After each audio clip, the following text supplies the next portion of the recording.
नमस्कार दर्शकों, मैं हूं नाविका कुमार। सवाल पब्लिक का शो पर आप सबका स्वागत है। बचपन में सुनते थे धन्ना सेठ। गरीब उत्तर प्रदेश में ऐसे ही एक सेठ का तहखाना खुला तो लोगों की आंखें फटी की फटी रह गई। जी हां, कम से कम मेरी आंखें तो बहुत फटी रह गई। वो देख रहे हैं आप, नोटों के बंडल कितने सारे हैं। वो सोना जो दीवारों में चुनवाया गया था, लोगों की ये जो आंखें इस वक्त चौंधिया रही हैं, ये एक शख्स के घर में पाया गया है कन्नौज में। लगभग 194 crore cash, 194 crore in cash. इतने नोट जिसे गिनने के लिए मशीन कम पड़ गई और कम से कम 200 घंटों से इनकी गिनती जारी है। एक ट्रक करेंसी नोट, फिर 8 बोरी करेंसी नोट, 2000 के करेंसी की गड्डियां का पहाड़।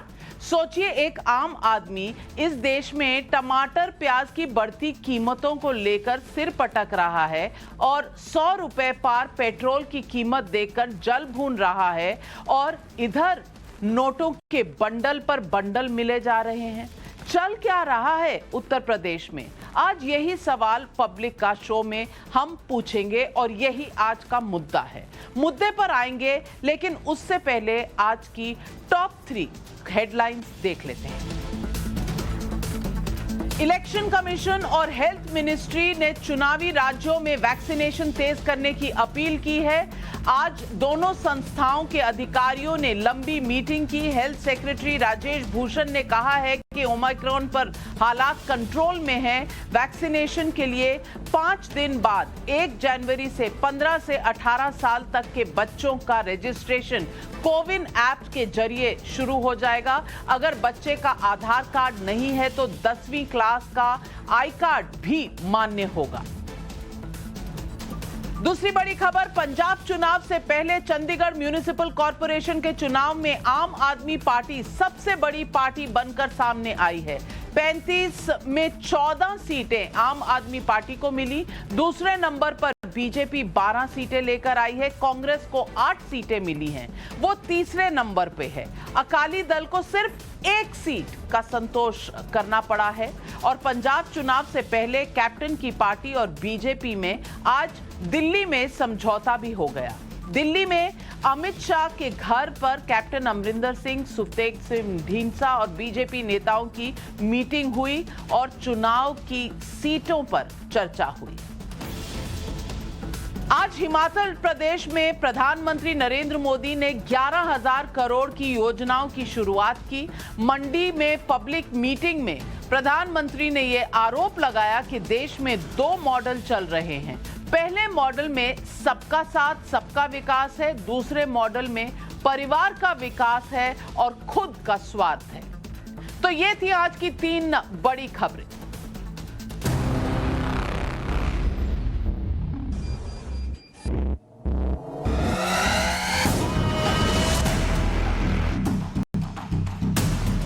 जो पैसा इन्होंने लूट करके रखा था, आज दीवालों से कैसे निकल रहा है, इसका प्रमाण आज आप देख रहे होंगे।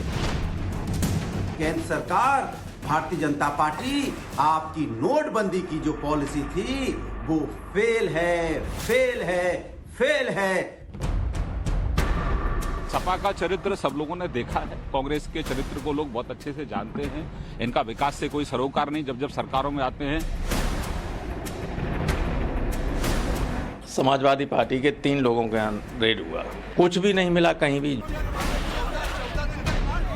ये समाजवादी इत्र नहीं, समाजवादी बदबू है जो गरीबों की बददुआ को लेकर के प्रदेश के अंदर फैलाया जा रहा है। ये गरीबों की आह का प्रतीक है।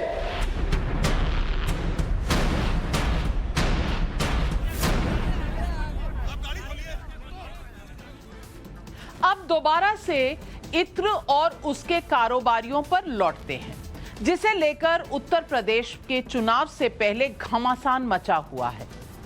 जिस इत्र में समाजवादी पार्टी खुशबू देख रही है और बीजेपी वालों को उससे बदबू आने लग गई है, उस इत्र को बनाने के लिए और कारोबारियों पर जो महाभारत है, मुझे लगता ऐसा है कि अगर पैसा नहीं पकड़ा जाता तो चुनावी मौसम में इस धन्ना सेठ को अपने पाले में रखने की लड़ाई शुरू हो जाती।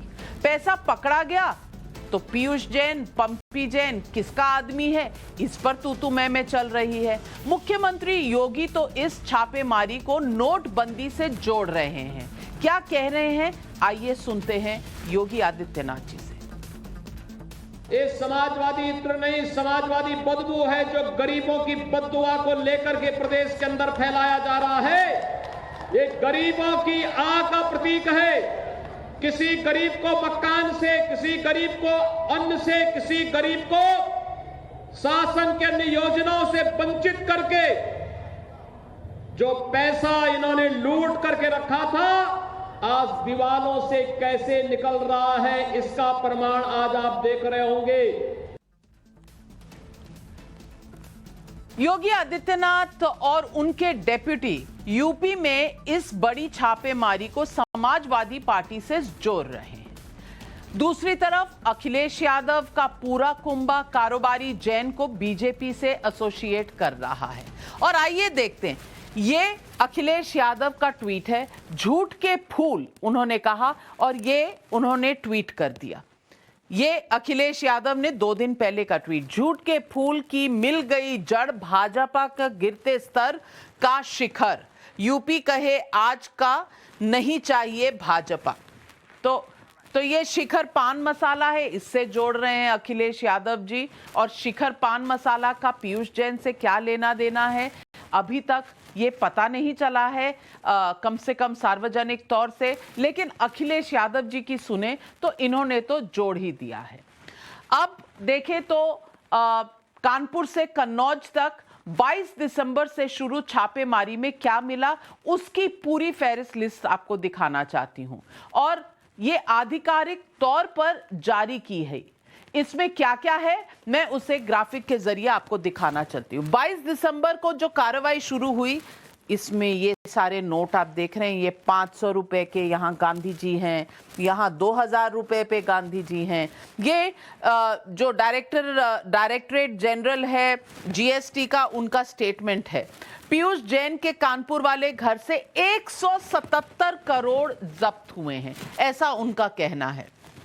अब अगर आगे देखें, कन्नौज वाले घर से 17 करोड़ जब्त हुए हैं, तो 194 करोड़। और इसमें 45 लाख तो जैसे कोई भूल ही गया हो, क्योंकि जो असली फिगर उन्होंने दिया है 194.45 करोड़ बोला है। पीयूष जैन पर टैक्स चोरी का आरोप लगा है। अब कहा जा रहा है कि एनफोर्समेंट डायरेक्टरेट भी इसकी छानबीन करेगी। पीयूष जैन ने माना कि पैसे टैक्स की चोरी से ही जमा किए गए हैं।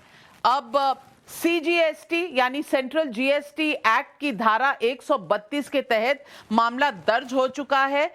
पीयूष जैन को 14 दिन की रिमांड में भी भेज दिया गया है, क्योंकि 194 करोड़ किसी भी हाल में कम नहीं होते। एक इंसान के 2 बिल्कुल मामूली से घरों से जो पाए गए हैं, एक कन्नौज में और एक कानपुर में।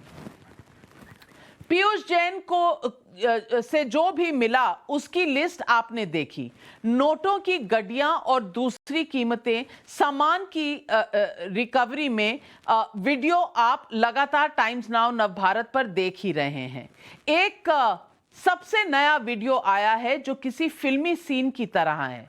और अगर इसे देखें, लिस्ट में जो कुछ था, ये एक तहखाना है और कॉरिडोर में एक दरवाजा यहां पर बना हुआ है। ये दरवाजा जब खोला गया तो इसके नीचे सीढ़ियां थी और ये जो सीढ़ियां हैं ये तहखाने की तरफ जा रही हैं। और अगर आप देखें तो ये सीढ़ियां नीचे की तरफ घर के नीचे बना है और लगता है नई नई सीमेंट भी लगाई गई है इसके ऊपर। और ये सीढ़ियां नीचे की जाना, बेड के पीछे ये सुरंग थी, बेड के पीछे छुपाई गई थी।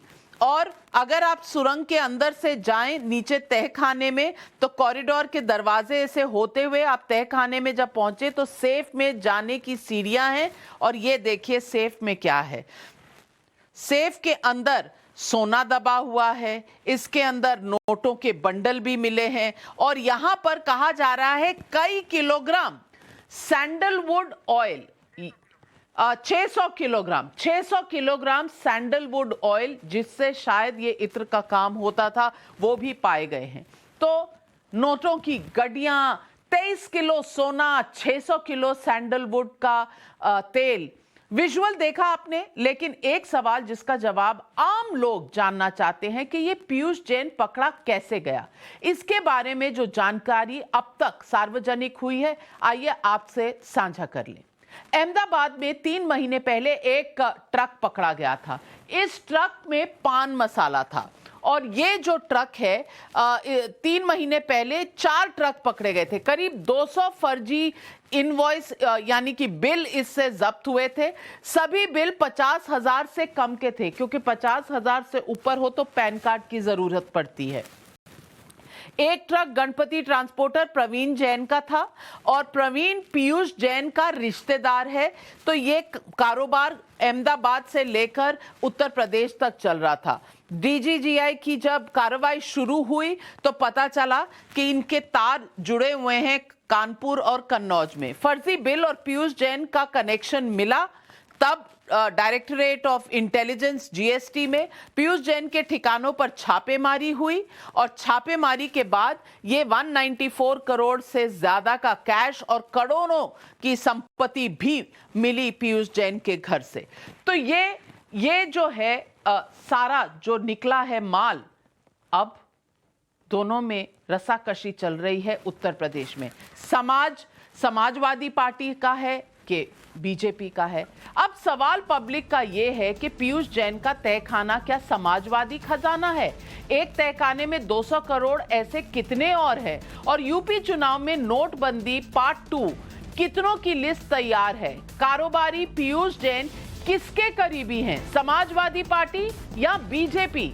ये सवाल आज पब्लिक पूछ रही है। और आज इस शो पर हमारे साथ जुड़ रहे हैं doctor Aziz Khan, national spokesperson Samajwadi Party के, सुची विश्वास लीडर हैं उत्तर प्रदेश कांग्रेस की, विक्रम सिंह एक्स डीजीपी उत्तर प्रदेश के हैं, और सुधींद्र भदौरिया जी बीएसपी के लीडर हैं। लेकिन मेरा पहला सवाल जाता है यूपी के मंत्री मोहसिन रजा जी।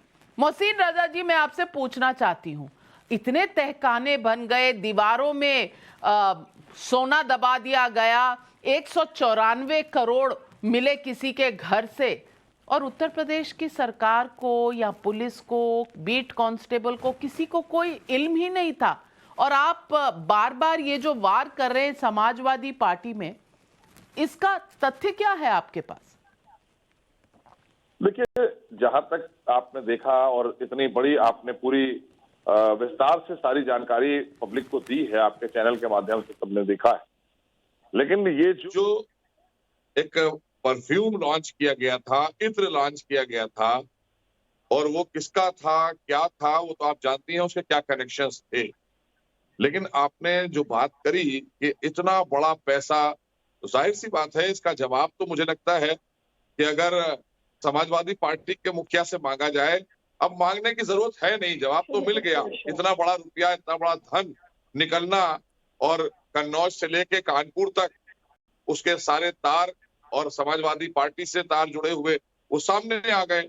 और दूसरी बात आपने कही कि उत्तर प्रदेश में आपकी सरकार है, तो देखा नहीं, उत्तर प्रदेश सरकार ने ही कार्य किया है इसको, और उत्तर प्रदेश सरकार ने अभी और अपराधियों को भी पकड़ा है। उसको भी, जब अपराधियों से भी जब पैसा 2000 करोड़ रुपए वापस लिया गया, जो जनता से छीना गया था, सरकार का छीना गया था, ये भी सरकार की चोरी है, वो भी सरकार की चोरी थी। वो ये जीएसटी की चोरी है, वो सीना जोरी थी, समाजवादी पार्टी के ही लोग उसमें भी जुड़े हुए थे, तो उनसे छीना गया। 2000 करोड़ रुपए की संपत्तियां वापस ली गई, जो गरीबों को दी जाएंगी। और ये पैसा भी देश के गरीब जनता का पैसा था, जो चोरी किया जा रहा था किसी भी माध्यम से। तो उन चोरों को पकड़ने का काम आदरणीय मोदी सरकार और उत्तर प्रदेश में आदरणीय योगी सरकार बखूबी कर रही है। अब इस पर जो सफाई देना चाहता हो, जिसकी दाढ़ी में तिनका है वो सफाई दे, लेकिन हमने साफ कर दिया कि कानून का राज है देश में भी, उत्तर प्रदेश में भी। जवाब दीजिए डॉक्टर अजीज खान साहब। मोहसिन रजा साहब कह रहे हैं कि इसके सीधे सीधे तार जुड़े हुए हैं समाजवादी पार्टी के साथ, क्योंकि आपने इत्र लॉन्च किया था तो इत्र वाले आपके ही रिश्तेदार होंगे, और ये पैसे जो निकले हैं तकरीबन 194 करोड़ कैश में, बाकी 23 किलो का सोना और 600 किलो का सैंडलवुड ऑयल, ये भी आप ही का है, आप ही इत्र दे रहे थे सबको। जवाब दीजिए कि इतने पैसों का होगा क्या, और अभी तो चुनाव शुरू भी नहीं हुए। देखिए नाविका जी, अभी मोहसिन रजा साहब को मैं सुन रहा था, मैं जानना चाह रहा हूं कि 2-3 सवाल है मेरा, अभी मैं उस पर आऊंगा, पहले तो मैं थोड़ा सा देख लूं। ये जो बीजेपी जो है अपने नाकामियों का जो दुर्गंध है ये पूरे देश में फैला रही है। नाकामियों का दुर्गंध, ध्यान रहे, ये बहुत टैगलाइन है, इंपॉर्टेंट बात है भाई। 7 सालों से ये बड़ा दावा कर रहे थे साहब, काला धन, जीएसटी और ये वो सब खत्म, ये खत्म कर दिया था, तो कहां से आ गया ये भाई? अगर खत्म हो गया था, नोटबंदी की आपने, जीएसटी लागू किया, तो काला धन तो खत्म हो गया। फिर ये काला धन आया कहां से, पहला सवाल। और आपका तो उत्तर प्रदेश में सरकार है, आप तो केंद्र में भी हैं, फिर आपके राज्य में धन आया कहां से, पहला सवाल। दूसरी बात, इन्होंने कहा साहब इत्र लॉन्च किया, मैंने पहली बात मैं क्लियर कर दूं कि समाजवादी इत्र जो लॉन्च किया था वो पम्मी जैन ने लॉन्च किया, वो हमारे एमएलसी हैं, ये पीयूष जैन है। क्या मोहसिन रजा और कायम रजा, रजा लग जाने से क्या रिश्तेदारी हो जाती, क्या दोनों एक हो जाते हैं क्या भाई? सवाल इस बात का, जैन जैन लग जाने से भाई सवाल इस बात का नहीं कि दोनों के करीबी रिश्तेदार हो गए क्या? एक बात तो ये गलतफहमी आपकी जो है, पहले तो ये खत्म कर लीजिए। दूसरी बात ये है, पीयूष जैन और पम्मी जैन 2 अलग लोग हैं। सवाल इस बात का है कि देखिए बीजेपी खेल कर रही थी, ये चंदा जीवियों का मामला है। क्यों? क्योंकि बीजेपी पहले चंदा लेती थी इनसे, अब जब चंदा का रेट बढ़ा दिया, चंदा बढ़ा दिया, चंदा देने से उन्होंने मना कर दिया तो रेड हो गया। आप अंदाजा लगाइए कि जो 19 और 20 में चंदा बीजेपी को मिला है वो 2,500 करोड़ रुपए मिला है इलेक्ट्रोल बॉन्ड से। 18-19 में कितना मिला था? 1450 करोड़ रुपए, यानी 76% चंदा ज्यादा मिला। अब चंदा देने से मना किया तो ये स्थिति पैदा कर दिया हमारे नेताओं के। अच्छा मोहसिन रजा जी जवाब दीजिए। डॉक्टर अजीज खान के 2 सवाल तो बड़े लाजमी हैं। एक के डीमो के बाद इतना कैश चल कैसे रहा है, नंबर 1। नंबर 2, पम्मी जैन पीयूष जैन का रिश्तेदार है, ये आपने प्रूव कैसे किया? अगर कोई तथ्य हैं तो दिखा दीजिए। आज सवाल पब्लिक का शो पर हम ये तथ्य देखने के लिए बैठे हैं कि अगर पम्पी जैन और पीयूष जैन में कोई रिश्तेदारी है तो प्लीज दिखा दीजिए पब्लिक को। पब्लिक से क्या छुपाना, पब्लिक के लिए ही तो सब कुछ कर रहे हैं आप। ये तो सारी चीज समाजवादी पार्टी के मुखिया खुद अपने दफ्तर में दिखा चुके हैं, हम क्यों दिखाएं? सफाई तो समाजवादी पार्टी के प्रवक्ता दे रहे हैं, ये इनके प्रवक्ता सफाई दे रहे हैं, ये जस्टिफाई तो कर रहे हैं ना कि वो मेरा आदमी नहीं था, वो इनका आदमी है। तो अब इनका आदमी ये तो जनता तय करेगी। और किसने इत्र लॉन्च किया था, कन्नौज से किसका कनेक्शन है, कन्नौज में कौन सांसद रहा, कन्नौज में किसके लोग काम कर रहे थे, किसको बुला कर बैठाला जा रहा था। ये बार बार सफाइयां जो दे रहे हैं, ये चोर की दाढ़ी में तिनका क्यों है? गरीब जनता का पैसा लूट कर रखा था, ये तो इनकी प्रवृत्ति रही है समाजवादी पार्टी की, इन्होंने तो लूटने का काम यही। अजीज खान साहब जवाब दीजिए, अजीज खान साहब जवाब दीजिए। देखिए नाविका जी, ये अपने नाकामियों का जश्न मना रहे हैं। ये अब इनके पास कुछ नहीं बचा है। अभी इन्होंने समाजवादी पार्टी के नेताओं के यहाँ छापा मारा, 70,000 रुपए मिले, उसे मुझे मौका दे। आज 177 करोड़ यानी 194 करोड़ रुपया निकले, 23 किलो सोना। और एक आपने अहम बात नहीं बताई नाविका जी, उस पे विदेशी मोहर लगा है, दूसरे देश का। सवाल इस बात का है कि विदेश से सोना आया कौन, लाया कौन? बीजेपी के लोग लाए, शासन सत्ता में वो है, या ललित मोदी ने भेजा, वहां से विजय माल्या ने भेजा है? मैं जानना चाह रहा हूं आखिर विदेशी मोहर कैसे लगाए? आपकी इंटेलिजेंस तक फेल है, आपकी सरकार फेल है। उत्तर प्रदेश से लेकर के केंद्र तक बड़े बड़े नारे लगाते थे, काले धन पे पहरा, काले धन पे बुलडोजर। अरे बुलडोजर क्यों नहीं चला, बताइए ना, देश को जवाब दीजिए। समाजवादी पार्टी चलिए मैं डिबेट खोल रही हूँ। और सुची विश्वास जी एक तरफ से कोई पान मसाले के ब्रांड के ट्वीट किए जा रहे हैं, दूसरी तरफ कहा जा रहा है कि चोर की ताड़ी में तिनका और ये सब कुछ कन्नौज से है, इसीलिए एक ही पार्टी के साथ उसके संबंध होंगे। ये चल क्या रहा है उत्तर प्रदेश में? अगर मैं आपको बता दूं कि 2017 में अगर आप इलेक्शन कमीशन की देखें लिस्ट तो उसमें आपको सिर्फ 25 लाख रुपए खर्च सकता है प्रत्येक उम्मीदवार, लेकिन 5,500 करोड़ पिछले चुनाव में खर्चे गए थे। तो ये 5,500 करोड़ जो हैं, ये जब तकरीबन 4,853 कैंडिडेट खर्च रहे थे, तो इसकी लागत कम से कम 5 गुना ज्यादा हर कैंडिडेट खर्च रहा था इलेक्शन में। तो क्या अब चुनाव सिर्फ पैसे का खेल बन के रह गया है और आम आदमी सिर्फ देख रहा है कि ये उसकी आंखों के सामने खेल क्या चल रहा है जब वो आलू प्याज टमाटर के दाम गिन रहा है? सुची जी। देखिए, आपने पान मसाला कहा तो मुझे मोदी जी का नामांकन याद आ गया। बड़ा भव्य था। आईफा अवार्ड्स की सेरेमनी भी छोटी पड़ जाए, किसी पान मसाला कारोबारी ने ही फाइनेंस किया था। दूसरा, आप इत्र और समाजवादी, और आपने बताया कि 196-97 करोड़, तो ये तो बहुत मामूली रकम है।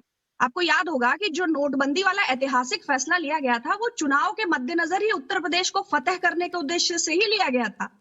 और 125 करोड़ लोगों में हजारों लोग 2,500 हजार रुपए के लिए लाइनों में लगे थे। प्रधानमंत्री जी की माता जी भी लगी थी। और अर्थव्यवस्था को पाताल लोक में पहुंचाने वाले इस ऐतिहासिक नरेंद्र मोदी जी के फैसले के बाद काले धन पर तो सर्जिकल स्ट्राइक हो गई थी और आतंकवाद की कमर टूट गई थी। तो ये तो सत्ता के संरक्षण के बिना ये कैसा संभव है कि इतना भारी भरकम कैश भाई योगी जी को खबर मिले और ठोको नीति वाले बुलडोजर लेके उस घर में ना पहुंचे। तो जब ऐन मौके चुनाव के समय चंदाजीवी लोग पहुंच रहे हैं, तो इसका मतलब ही है कि भाई जो मांगा गया उस अनुपात में फाइनेंस पार्टी को नहीं मिल रहा है, क्योंकि ये तो देश और दुनिया की सबसे बड़ी पार्टी है। इसमें तो नितिन सरा से लेके, रूपानी से लेके और नीरव मोदी, ललित मोदी, माल्या, ये तो आर्थिक भगोड़ों का 68,000 करोड़ रुपया माफ करते हैं, तभी उनके अंडर द टेबल सेटलमेंट्स करते हैं। और आज तक इनका तो कोई ऑडिट भी नहीं हुआ है। तो 100 ये तो बहुत मामूली रकम है भारतीय जनता पार्टी के लिए। तो कहीं ना कहीं कुछ सेटिंग में ऐसी गड़बड़ रही होगी, क्योंकि बाबा जी का जो ये राम राज्य है, इसमें ये संभव नहीं है कि जो अन्य दलों को मैराथन करने की अनुमति नहीं मिल रही है और बाबा जी 1 करोड़ टैबलेट बांटने के लिए ऐतिहासिक कार्यक्रम कर रहे हैं, तो दिन भर क्या होता है कि रैली मोहसिन रजा साहब, सेटिंग गड़बड़ हो गई क्या, ये कहना है समाजवादी पार्टी का भी, कांग्रेस पार्टी का भी, सब कह रहे हैं आपकी सेटिंग में कुछ गड़बड़ हो गई थी इसलिए पैसा पकड़ा गया, वरना तो पैसा हजम हो जाता, किसी को देखने में नहीं आता। और उनका कहना है कि 194 करोड़ तो बड़ी छोटी सी रकम है, पिछली बार तो 5,500 करोड़ खर्चे हुए थे, इस बार कोई नई पीक पर चढ़ने का इरादा है। कारोबारों के 60 गांठ से चलने वाली पार्टी है ये सब, इनके तो अंबानी है। इसीलिए मैंने आपको उदाहरण दिया ना कि मोदी जी का नामांकन याद कर लीजिए, थोड़ा सा चुप कर लीजिए, सेरेमनी और फीफा का थोड़ा इन्हें शांत कर लीजिए, थोड़ा शांत हो जाइए। अब वैसे भी बेचारी कांग्रेस के पास बोलने के सिवा कुछ बचा नहीं है। 32 साल से कांग्रेस उत्तर प्रदेश से बाहर है और देश से भी बाहर होने वाली है 2024 में। इसलिए बोलने के लिए ठीक है, आपको बोलना ही है, उसके सिवा कुछ मिलना नहीं है। ये जो जिन्ना जीवी लोग हैं ना, जिन्ना जीवी, चाहे सपा हो या कांग्रेस हो, ये सब जिन्ना जीवी लोग हैं और इनको अच्छी तरह से पता है। इन्होंने जो बात कहा, इनको मैं बताना चाहता हूं कि भारतीय जनता पार्टी देश नहीं दुनिया की सबसे बड़ी संगठन पार्टी है और जिसके पास में हमारे लोग हैं। हमें कहीं पर भी ऐसे भ्रष्टाचारियों को छोड़ना ही नहीं है। हमारा संकल्प है कि देश में कोई भी भ्रष्टाचारी हो, सपाई हो, कांग्रेस का हो या अन्य दलों का हो, उसको हमें सामने लाकर देश पे खड़ा कर देना है। आपने तो सिर्फ देश को लूटने का काम किया था। आपके प्रधानमंत्री कहते थे 1 रुपया भेजता हूं, 15 पैसे जमीन पर उतरते हैं, तो ये 85 पैसे थे वो ऐसे ही मिल रहे हैं, धीरे धीरे मिलना शुरू हो रहे हैं। ऐसे ही सपा ने लूटने का काम किया, 4 बार आपका मुख्यमंत्री बना, 4 बार सपा ने हुकूमत चलाई उत्तर प्रदेश में। तो ये भ्रष्टाचार का पैसा तो आपके पास है। अभी सुनील भदौरिया जी बोलेंगे, आपके पास आएंगे, उनके यहाँ तो टिकट बिकते थे, 5 करोड़, 10 करोड़, 20 करोड़ के टिकट बिकते थे। तो वो भ्रष्टाचार की तो प्रकाष्ठा इन लोगों ने की थी। आज पारदर्शी ईमानदार सरकार आदरणीय मोदी जी के नेतृत्व में, ये वरना इनको सबको मोदी फोबिया हो गया है। ये सब के सब मोदी फोबिया हो गया। सुधींद्र भदौरिया जी कहीं इत्र जीवी हैं, कहीं पर चंदा जीवी हैं, कहीं पर आंदोलन जीवी हैं और अब आपको कहा जा रहा है कि आप टिकट की बिक्री जीवी हैं। ये उत्तर प्रदेश के चुनाव में आम आदमी है कहां?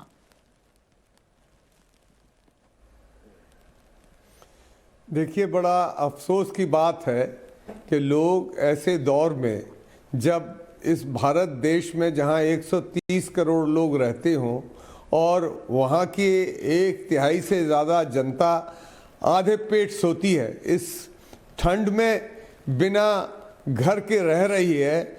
और जैसा कि आपने भी स्वयं कहा कि महंगाई चरम पर है, लोगों को आटा, दाल और चावल नहीं नसीब है, पर यहाँ पर डिबेट में सब एक से एक आगे बढ़कर बोल रहे हैं। मैं कहना ये चाहता हूँ कि इस तरह के जो लोग पकड़े जा रहे हैं, जिनके यहाँ पर मेरे ख्याल से ये टिप ऑफ द आइसबर्ग है, असली खजाना और भी गहरा गड़ा होगा इन लोगों के यहाँ। मैं चाहता हूँ कि ये सारी आप जैसी संस्थाएं जो अगर वास्तव में ईमानदारी से इसकी खोजबीन करके निकालिए, कौन है ये पंपी जैन, कौन है ये पीयूष जैन, कौन है ये लोग जिनके पास इतना दुनिया भर का धन जमा है और जनता भूखी सो रही है। और मैं ये भी कहूंगा कि ये सारा पैसा झोंका जाता चुनाव के अंदर पैसा झोंका जाता चुनाव को प्रभावित करने के लिए, और फिर लूट होती सत्ता की। मैं कहूंगा कि लोग इस तरह के लोगों को पहचाने, इन ताकतों को पहचाने। बसपा बिना पैसे के चुनाव लड़ती है। आपका कहना है सुधींद्र भदौरिया जी के बसपा बिना पैसे के चुनाव लड़ती है, फ्री में लड़ती है। पूरे देखिए एक चीज जान लीजिए, बसपा का जो जनाधार दलित, शोषित, वंचित लोग हैं, और ये लोग आप कहीं जाके समीक्षा कर लीजिए कि किस तरह के लोग, बहन मायावती जी की जब मीटिंगें अब शुरू होंगी तो आपको पता चल जाएगा कौन लोग कैसे आ रहे हैं। ये निर्धन लोग, गरीब लोग, बेसहारा लोग हमारा जन आधार है। वो पैसे के कारण नहीं आते हैं जिस तरह से अन्य दलों में आते हैं। तमाम बसें लगा दी जाती हैं एयर कंडीशन, और बड़े बड़े तंबू गाड़ दिए जाते हैं जिसमें तमाम तरह के साधन उपलब्ध होते हैं। ये इसलिए सब जानते हैं देश के अंदर कि परम पूज्य बाबा साहब भीमराव अंबेडकर के रास्ते पर चलना कोई सरल काम नहीं है। कमाल है सुधींद्र भदौरिया जी, आप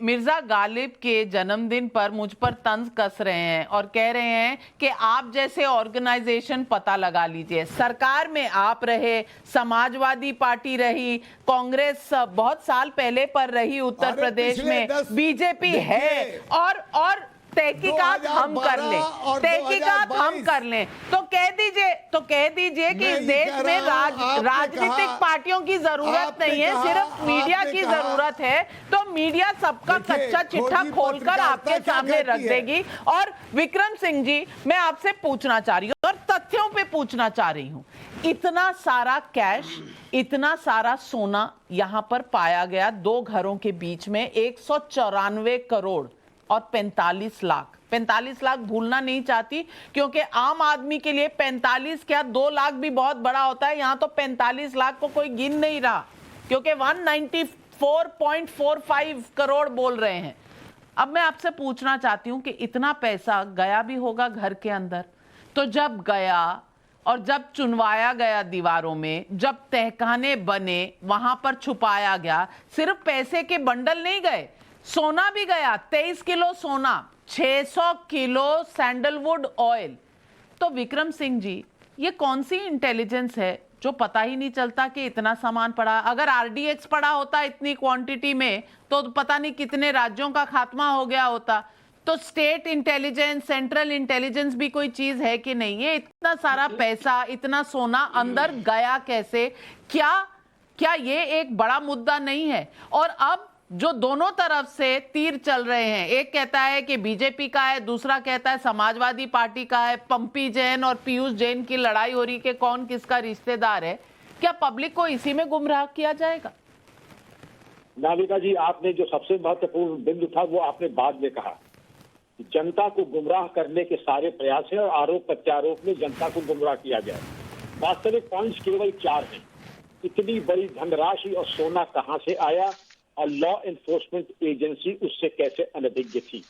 विवेचना के जो 4 महत्वपूर्ण बिंदु हैं, ये काला धन जनरेट कैसे हुआ? आपने पहले प्रारंभिक संबोधन में कहा, ओवर इनवॉइसिंग, अंडर इनवॉइसिंग और इनवॉइसिंग के खेल से नंबर 1, ये सोना जहां खरीदा गया और जिस बात का संकेत हमारे विद्वान पैनलिस्ट ने बताया कि ये सोना अगर आया है तो इसका स्रोत क्या है, डॉक्टर अजीज खान साहब ने कहा है, ये एक वाकई एक बहुत ही ज्यादा चिंता का विषय है कि हमारी अनुसंधान की विषय। आप नाविका जी महिला है, कभी कभी ज्वेलरी खरीदने जाती है, किसी भी दिन 50,000 से ऊपर की ज्वेलरी खरीदिएगा, अगले दिन इनकम टैक्स की नोटिस आपके पास आ जाएगी कि अपना स्रोत यहाँ तो 50,000 पे इनकम टैक्स की नोटिस आ जाएगी आपके पास, और यहाँ पर सैकड़ों करोड़ का वारा न्यारा हो रहा है और हमें हवा ही नहीं हो कि ये आ कहां से रहा है। ये तो बहुत बड़ी चूक है, इसमें कोई संदेह की बात नहीं है। लेकिन जो अनुसंधान करता है नानका जी, उसका काम बड़ा आसान हो गया है। वो इस काले धन के स्रोत, सोने की खरीद फरोख्त और इसके जो माल ला करके शातिब दिमाग के लोग हैं, तहखाना बना करके इसको कहते हैं लेयरिंग। मनी लॉन्ड्रिंग में एक जो तीसरा चरण होता है गुप्त धन छुपाने का, उसको लेयरिंग कहते हैं। जो नाजायज संपत्ति होती है लेयरिंग में, शातिब दिमाग छोटे छोटे अमाउंट धीमे धीमे करके आधे आधे ब्रीफ केस करके पोटली में ला करके उसको कर सकते हैं। एक दिन में नहीं, 2 दिन में नहीं, मान के चलिए हम महीने भर में ला करके उसको लेयरिंग करते हैं और उसको तहखानों में और मेटल डिटेक्टर के माध्यम से लॉ एनफोर्समेंट मशीन ने उसको बरामद किया। मैं उनको बधाई देना चाहूंगा। लेकिन जब पूछताछ होगी, नार्को एनालिसिस होगी, लाई डिटेक्टर टेस्ट होंगे, तो यही सरकारी गवाह बनेंगे, अप्रूवर बनेंगे नाविका जी, और ये सब बता देंगे उनको किसने उनको प्रोत्साहन दिया, किसने उनको आश्रय दिया, किसने उनको प्रोटेक्शन दिया, और किसके माध्यम से उनको ये अगर ये पैसा आया है, इसकी लेयरिंग और मनी लॉन्ड्रिंग हुई है, तो PMLA prevention of money laundering act के अंतर्गत नाविका जी जो स्रोत आए हैं वो सब बेनकाब होंगे और उनके ऊपर ऐसी कार्रवाई। लेकिन विक्रम सिंह जी जब इतना सारा माल घर के अंदर जा रहा था तो क्या लोकल थानों को कुछ नहीं पता चला? कोई बीट कांस्टेबल नहीं है वहां पर, कोई पुलिस बंदोबस्त आसपास में कहीं नहीं है कि ट्रकों के ट्रक, 8 ट्रक तो लगे ये सब निकालने के लिए नोट, तो ये 8 ट्रक लेकर कोई गया भी तो होगा अंदर, किसी को कोई पता नहीं, ना मोहल्ले में ना किसी पुलिस थाने में, किसी को कुछ पता ही नहीं चला। नाविका जी ये शातिब दिमाग के अपराधी हैं, ये पहले कर्टन वगैरह लगा लेते हैं, जो कि पहले मैंने जो कई केस देखे हैं, ये जो नीले रंग के कर्टन होते हैं लगा लेते हैं, और बिल्डिंग कंस्ट्रक्शन की आड़ में ये जेवीसी मशीन और सीमेंट और गारे की आड़ में ये नोट और सोना ला करके उसको अपने तहखाने में पहुंचाते हैं। बायां हाथ इनका नहीं जानता दाहिना क्या कर रहा है। एक यूनिट आ करके पहले कंस्ट्रक्शन करती है, कमाल है, यूनिट ला करके इसको करती है, और ऐसा नहीं है ये सबको हमवार करके तब कार्रवाई करते हैं। ये भी हम मानने को तैयार नहीं कि स्थानीय पुलिस अनभिज्ञ है, स्थानीय इंटेलिजेंस अनभिज्ञ, और अगर है तो उनकी नालायकी भी है, सरासर उनकी नालायकी है, या उनको समझिए कि ना तजुर्बेकारी है। चाहे दोनों कारण हो, उनकी जिम्मेदारी बनती है कि इतना बड़ा अगर धंधा हो रहा है तो कैसे हो रहा है, इसका अनावरण पहले हो जाना चाहिए था। आपने सही कहा। बिल्कुल। तो अब वापस जाती हूँ डॉक्टर अजीज खान, पब्लिक सवाल पूछ रही है और आपसे सवाल पूछ रही है। पूछना है उनका ये कि अनिल धवन दिल्ली से पूछ रहे हैं, मेरा सवाल समाजवादी पार्टी से है कि इत्र तो फ्री में बांटा जा रहा है, तो फिर इतना इत्र बनवाया गया था और उसकी पेमेंट कैसे हुई, कितना इत्र बनवाया था? और एक सवाल है मनोज गुलाटी जो पूछ रहे हैं जयपुर से, और पूछ रहे हैं कि जब रेड शुरू हुई तो समाजवादी पार्टी ने कहा कि ये पॉलिटिकली मोटिवेटेड रेड्स हैं और समाजवादी पार्टी के करीबी लोगों के ऊपर रेड हो रही है। जैसे ही 200 करोड़ निकले वैसे कह दिया ये हमारा आदमी नहीं है, ये बीजेपी का आदमी है, ये इसका हमसे कोई लेना देना नहीं है। ये पब्लिक का सवाल है और पब्लिक सब जानती है। अजीज खान साहब जवाब दीजिए, पब्लिक को घुमा नहीं सकते आप उनको। देखिए नाविका जी, आप तो चैनल की बड़ी हेड है और आपसे कुछ छिपा नहीं है, आपके आंख से कुछ बच नहीं सकता। भाई आज आपने जो बड़ा अहम सवाल किया कि सब थानों को नहीं दिखा, इंटेलिजेंस को नहीं दिखा, जाहिर सी बात है सरकार मिले होगी, सरकार जब मिली रहेगी ऐसे लोगों से तो कुछ नहीं दिखेगा। अब पकड़वाया किसने? नहीं अजीज खान साहब, अगर आप मानते हैं कि मैं बड़ी पत्रकार हूं तो कम से कम इतना तो मुझे आप दीजिए कि इतनी तो अक्ल मुझ में है कि पकड़वाने वाली भी तो सरकार है, पकड़ा भी सरकार ने है। समाजवादी पार्टी ने नहीं पकड़ा, समाजवादी पार्टी ने नहीं पकड़ा है, पकड़ा भी सरकार ने है। इसीलिए इतना आसान नहीं है ये फॉर्मूला। इतना आसान होता तो हम सब इस वक्त समझ गए होते कि किस्सा कहानी है क्या और इसके पीछे, पर्दे के पीछे कठपुतलियां नचा कौन रहा है। इसीलिए सवाल जब आप कोई भी अपोज करते हैं अजीज खान साहब, तो अगला सवाल प्रीएम्प्ट कर लेना चाहिए। मोहसिन रजा साहब कुछ कहना चाह रहे हैं। मोहसिन रजा साहब, अभी नाविका जी बात नहीं हुई ना मेरी, आपने बहुत अच्छे से जवाब दिया। मुझे रखने दे भाई, नाविका जी अब कुछ नहीं, बात आपकी बात आ चुकी है। जनता सवाल आपसे पूछ रही है, जवाब आपके पास है नहीं। रख लेने दीजिए, जनता तो सवाल पूछ रही है। अजीज खान साहब आऊंगी ना, आपके पास भी समय है, मेरे पास भी समय है। मोहसिन खान साहब बोल लें, मोहसिन रजा साहब बोल लें और फिर आपके पास आऊंगी, आपके पास आऊंगी। जी मोहसिन रजा साहब, जी मोहसिन रजा साहब। नाविका जी, इनके पास ना कोई जवाब है और ना कोई नीति कभी इन्होंने बनाई थी। जब सरकारें, बस एक ही नीति थी कि कैसे प्रदेश की जनता को लूटना है, कैसे लूटना है, चाहे अपराधियों के थ्रू लूटो, चाहे पुलिस के थ्रू लूटो। पुलिस को इन्होंने उनके वो पॉलिटिकल प्रेशर डाल के अपराधियों को महिमा मंडित करना, आतंकियों को। इसीलिए आज ये प्रश्न जो खड़े कर रहे हैं नाविका जी, मैं बताना चाहता हूँ अपने दर्शकों को भी कि वो समझ लें, जान लें, और आप भी, कि जब जब हमारी कोई एजेंसियां कार्रवाई कर रही हैं, क्योंकि ये पारदर्शी ईमानदार सरकार है आदरणीय मोदी जी की देश में और उत्तर प्रदेश में आदरणीय योगी जी की, जब जब कार्रवाई हो रही है, आतंकी अगर पकड़ रही है एटीएस, तो अखिलेश यादव जी को उत्तर प्रदेश की पुलिस पर भरोसा नहीं है। अगर सेना मार रही है तो सेना पर प्रश्न खड़े करते हैं। अगर नाविका जी कोई सवाल उठा रही हैं तो आप भी गलत हो जाएंगी, आप पर भी प्रश्न खड़े कर देंगे समाजवादी पार्टी के लोग। तो ये विपक्ष का सीबीआई पर, नाविका जी मुझे मौका दे दे और जीएसटी के अधिकारियों पर लगातार प्रश्न उठाना इस बात का हारे हुए लोग हैं। लेकिन आज इनका पर्दाफाश हो रहा है भारतीय जनता पार्टी की सरकार में कि इन्होंने क्या क्या कृत्य किए हुए थे, कितना लूटा था इन्होंने उत्तर प्रदेश और देश को। वो देश की जनता देख रही है आपके चैनल पे। नाविका जी, जी अजीज खान साहब, जी अजीज खान। नाविका जी मुझे 10 सेकंड नंबर दे। देखिए, कई सारे सवाल किए, इंटेलिजेंस फेल्योर, लोकल पुलिस थाने फेल्योर, जाहिर सी बात है सरकार मिली हुई है और इस पर जवाब नहीं देंगे। मैं बड़ा ये सारे के सारे इनको एजेंसियों पर, सुनिए मेरी बात, ये वही एजेंसियां हैं जिनको इन्होंने बांध कर रखा हुआ था। जब इनकी सरकार थी तो इन्हें एजेंसियों को इजाजत नहीं थी कि किसी भी अपराधी पर कोई मुकदमा कायम करना। अभी बैठे हैं विक्रम सिंह जी, पूछिएगा, बताएंगे। विक्रम सिंह जी उस वक्त में पुलिस के बड़े अधिकारी थे उत्तर प्रदेश में, आप उनसे पूछिएगा, वो बताएंगे कि इन्होंने अधिकारियों को दबाव में रखा। कोई अधिकारी मोहसिन रजा साहब, मोहसिन रजा साहब, आप आज ही चारों खाने चित कर देंगे, बोलने तो दीजिए अजीज खान साहब को। हाँ, देखिए एक बात नाविका जी समझिए आप, ये जवाब इनके पास नहीं है क्योंकि ये मिले हुए हैं। इनके पास ये जो भ्रष्टाचारी और कालाबाजारी के लोग हैं ना, इनके अपने लोग हैं, लेकिन इनको दिख कौन रहा? आज जब जनसैलाब उमड़ रहा है पूरे प्रदेश में समाजवादी पार्टी का, तो ये विपक्षों पर वार करते हैं और वार करते तो 17,000 रुपए मिलता है कैश में, चाहे वो पश्चिम बंगाल में हो, महाराष्ट्र में हो, उत्तर प्रदेश में हो। इनको डर है और जहां जहां इन्होंने वार किया विपक्षियों पे, वहां यहाँ पर मुंह को खानी पड़ी। आज ये क्या हुआ? पश्चिम बंगाल में क्या स्थिति हुई, महाराष्ट्र में क्या हुआ, राजस्थान में क्या हुआ, छत्तीसगढ़ में क्या हुआ, इवन कि आप देखिए तमिलनाडु में देखिए इन्होंने वार किया, वहां पर स्थिति क्या पैदा हुई। इनके पास जवाब नहीं है। तो फिर तो आपको खुश होना चाहिए अजीज खान साहब, फिर तो आपको खुश होना चाहिए। फिर तो आप इस बार आप ईद और दिवाली दोनों जल्दी मना लीजिए, क्योंकि इसका मतलब तो ये हो गया कि आप जीत गए चुनाव, क्योंकि जहां जहां इन्होंने रेड्स किए हैं उन स्टेट्स में ये लूज कर चुके हैं।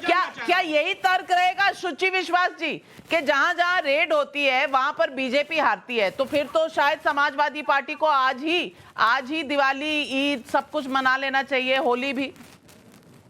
देखिए, 3 महत्वपूर्ण बातें हैं। मोहसिन रजा साहब ने कहा कि ये जिन्ना जीवी, भाई 2 नेशन की थ्योरी तो सबसे पहले सावरकर साहब ने अपनाई, जिन्ना की। मजार पे चादर चढ़ाई आपने, जिन्ना की। सरकार बनाई आपने जिन्ना के साथ, तो जिन्ना जीवी राजनीति तो आपकी है। दूसरा, उन्होंने कहा कि पारदर्शी सरकार है और भ्रष्टाचारियों के खिलाफ है, तो सारे भ्रष्टाचारी तो आपकी पार्टी की तुरंत सदस्यता ले लेते हैं, आप फौरन उन्हें टिकट देते हैं, एमएलए एमएलसी मंत्री बनाते हैं, चंदा लेते हैं, यही आपकी कार्यप्रणाली है। तीसरा, डीजीपी साहब ने कहा कि ऐसा नहीं हो सकता है कि ये संज्ञान में ना हो पुलिस के या अफसरों के, है तो ये उनकी नालायकियत है। आपने पूरा जीवन पुलिस विभाग में दिया है, मैं आपके ओहदे का सम्मान करती हूँ, किंतु आप बहुत अच्छी प्रकार से ये जानते हैं कि सत्ता के संरक्षण के बिना यह संभव नहीं। अगर नोटबंदी के समय जय शाह ने 700 करोड़ रुपया कोऑपरेटिव बैंक में बदला तो उसके डायरेक्टर उनके पिताजी श्रीमान अमित शाह जी थे। हमें भूलना नहीं चाहिए कि जब पूरा देश जो है पाताल में चला गया तो 16,000 गुना तरक्की श्रीमान जय शाह साहब की हुई थी। दूसरा, अभी हमारे बीएसपी के नेता ने कहा, आप कहाँ से, सावरकर से, जिन्ना से कहाँ जा रही है, कहाँ की सैर कराएंगी? प्रधानमंत्री ने मान लिया था कि हम 1 रुपया भेजते हैं, 15 पैसे जमीन पर उतरते हैं, तो इनके तो प्रधानमंत्री ने भ्रष्टाचार को एक्सेप्ट किया था कि कांग्रेस सर से पैर तक भ्रष्टाचार में डूबी हुई थी। और मैडम जो पार्टी चंदा ले रही थी राजीव गांधी फाउंडेशन में उस समय चाइना से, जब चाइना और इंडिया डोकलाम में आंखों से दोनों पे बनी हुई थी एक दूसरे में, तो वो पार्टी तो कम से कम इस बात पे ज्यादा टिप्पणी ना करे तो बेहतर रहेगा। लेकिन शुचि जी, बड़ी शर्म की बात है नाविका जी, भाजपा के प्रवक्ता मौजूद है, आप पत्रकारिता के नियमों का पालन करें। हो सकता है तो डोभाल के फाउंडेशन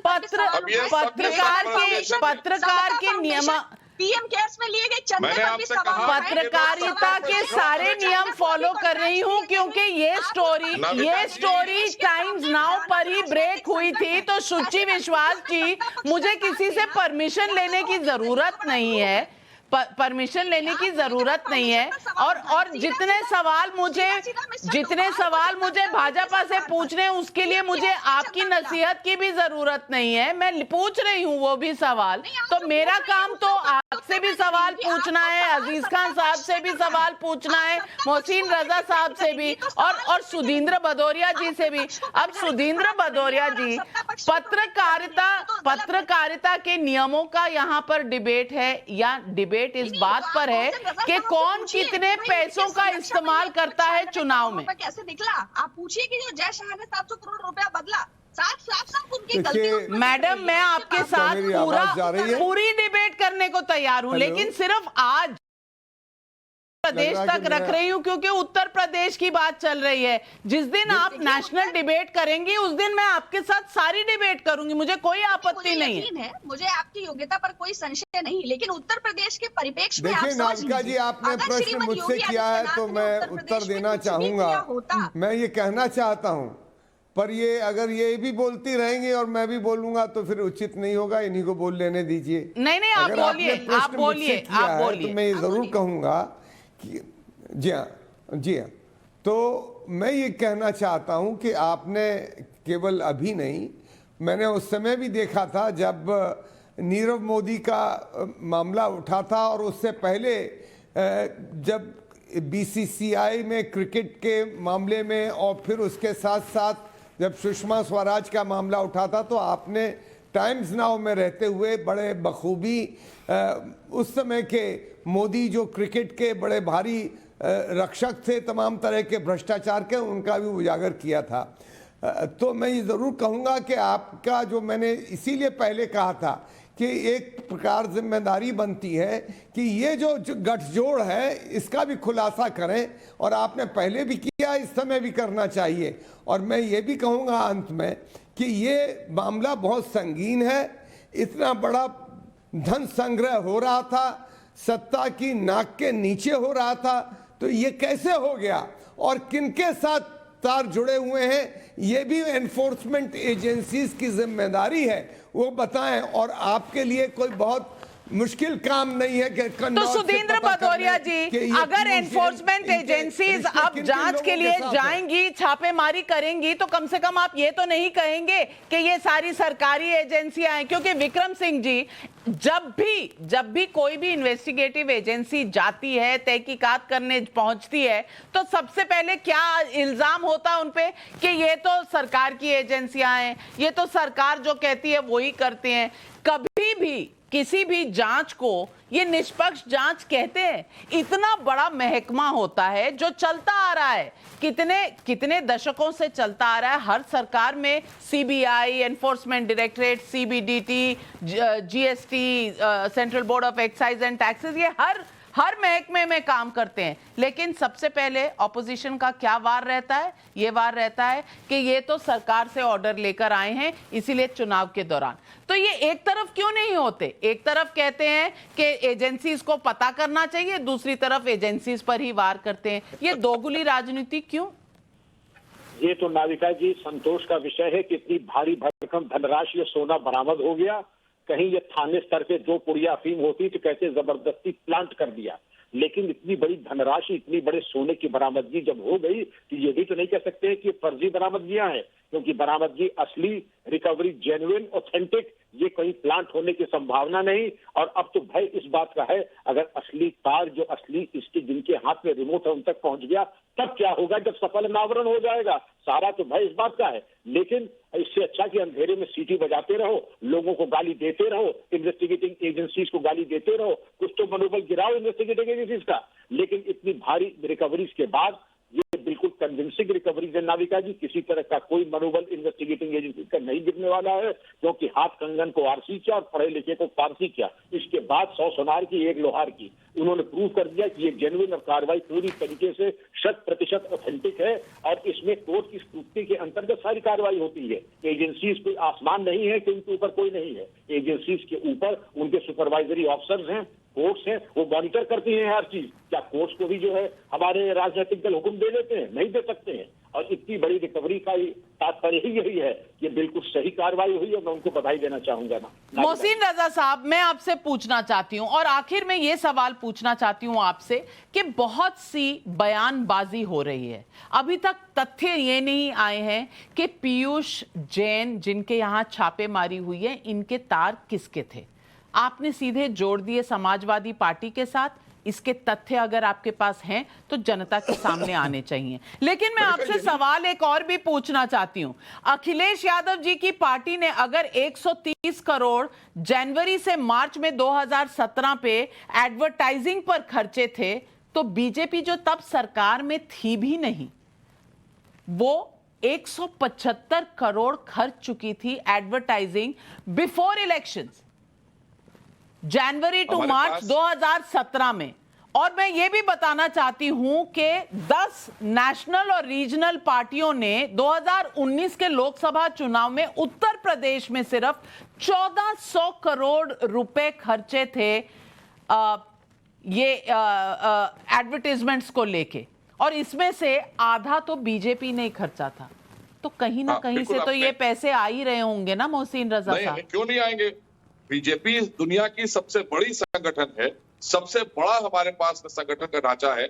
हमारे पास 18 से 20 करोड़ लोग। आप क्या बात कर रही हैं? ये देशवासी हैं, इन पर प्रश्न उठाना किसी को राइट नहीं देता है। हमारे पास कितने सदस्य हैं, हमें गर्व है कि हमारे सदस्य हमारी पार्टी नहीं, देश के लिए समर्पित सदस्य हैं। ये इनसे पूछिए जिनके पास ना सदस्य है ना नेता है, खाली परिवार है, वो कहां से पैसा लाते हैं? ये परिवारवादी पार्टियां बताएं ना। हम तो भारतीय जनता की पार्टी है, ये बताएं। इनको सवाल का जवाब देना चाहिए। ये इनके पास जवाब नहीं है। ये इत्र बेच रहे हैं पार्टी ऑफिस में। हमने पार्टी ऑफिस में कोई इत्र नहीं बेचा। अपने हमारी भारतीय जनता पार्टी के ऑफिस में कोई इत्र का प्रचार या पार्टी हमारी इत्र नहीं बेचती है, इत्र बेचती है समाजवादी पार्टी। इसको जवाब भी समाजवादी पार्टी देगी। मैं सिर्फ ये बात पूछना चाहती हूँ, और पब्लिक का भी आज यही सवाल है कि जब चुनाव अनाउंस होते हैं तो इलेक्शंस में छापेमारी होती है, और चुनाव आयोग कई जगह छापे मारकर कैश, दवा, दारू, गिफ्ट, साड़ियां सब पकड़ता है। तो क्या हर चुनाव में पैसे का ही बोलबाला होगा? और अगर पैसे का ही बोलबाला होगा तो जो लोग पैसे से चुनाव झोंकते हैं, इसमें कभी भी आम आदमी जो समझता है आम आदमी का दुख और दर्द, कभी वो चुनाव में हिस्सा ले पाएगा कि नहीं? क्या चुनाव में पैसे का ही बोलबाला रहेगा हमेशा के लिए? और अभी तो चुनाव अनाउंस भी नहीं हुए हैं, तब से ही इतना पैसा, दीवारों में चुनाव हुआ सोना। क्या यही रहेगा उत्तर प्रदेश के चुनाव का आने वाले दिनों का हाल? सवाल जनता ये पूछ रही है कि क्यों नहीं अब तक कोई ऐसा ब्यौरा दिया गया है सरकार द्वारा कि ये पैसे किसके थे, कहां से थे और अगर उंगली उठाई गई है कि समाजवादी पार्टी के साथ कोई कनेक्शन है पीयूष जैन का जहां से पैसे मिले हैं, तो ये कनेक्शन क्या जनता के सामने नहीं आना चाहिए? और या फिर बिना तथ्यों के क्या आरोप सही हैं? जनता आज यही सवाल पूछ रही है, क्योंकि जनता का कहना है बस हम सिर्फ देख नहीं रहे, हम समझ भी रहे हैं। और जो जनता समझती है वो ही जनता बताती है, और जनता जो है ये सब जानती है। बस सवाल पब्लिक का शो पर आज इतना ही। लेती हूं आपसे इजाजत, क्योंकि ये युद्ध अभी जारी रहेगा, क्योंकि चुनाव आने वाले हैं। उत्तर प्रदेश में तीर चलते ही रहेंगे। लौटेंगे दोबारा एक नए विषय के साथ, एक नए मुद्दे के साथ और एक नई डिबेट के साथ। नमस्कार।